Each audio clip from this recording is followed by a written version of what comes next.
मुंबई महानगरपालिकेच्या विरोधात ठाकरेंच्या शिवसेनेचं आज आंदोलन। बेस्टला मदत करण्याच्या पालिकेच्या निर्णयाविरोधात निषेध।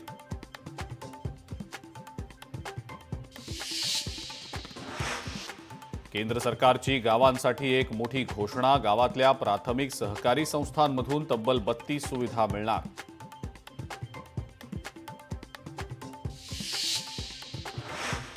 मुंबईच्या बोरिवलीमधील हवेची अतिवाईट श्रेणीमध्ये नोंद। गेले काही दिवस मुंबईतील हवेचा दर्जा सातत्यानं खालावतोय।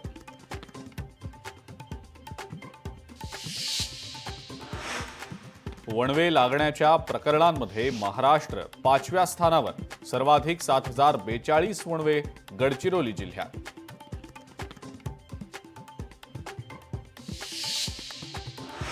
मोबाईल कंपन्यांनी थकवला 94 कोटींचा प्रॉपर्टी टॅक्स। वसुलीसाठी मुंबई महानगरपालिकेचं राज्य सरकारला पत्र।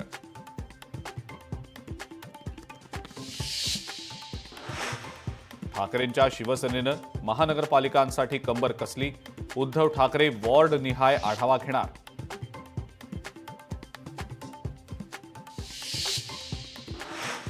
मुंबईतल्या 6 मेट्रो प्रकल्पांच्या कामांसाठी निधीचा मार्ग मोकळा। MMRDAला राज्य सरकारकडून 521 कोटींचा निधी।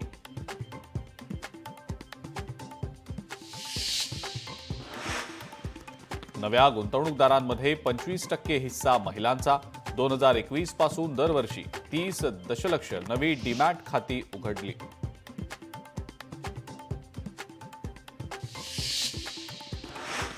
बाळासाहेब ठाकरे स्मारकाच्या पहिल्या टप्प्याचं काम पूर्ण। नव्या वर्षात उद्घाटनाचा मार्ग मोकळा। 23 जानेवारीला पहिल्या टप्प्याचं उद्घाटन होण्याची शक्यता।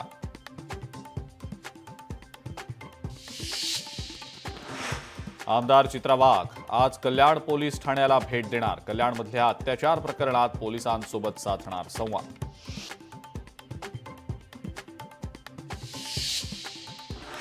आता चांदीच्या दागिन्यांसाठी सुद्धा हॉलमार्किंग। खरेदी विक्री करण्यासाठी नियम बनवण्याची सरकारची तयारी।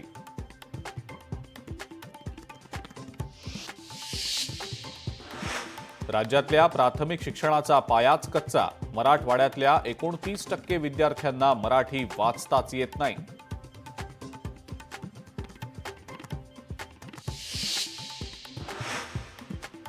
रस्त्यांच्या मधोमध ट्रान्सफॉर्मर असल्या कारणामुळे अपघातांना निमंत्रण।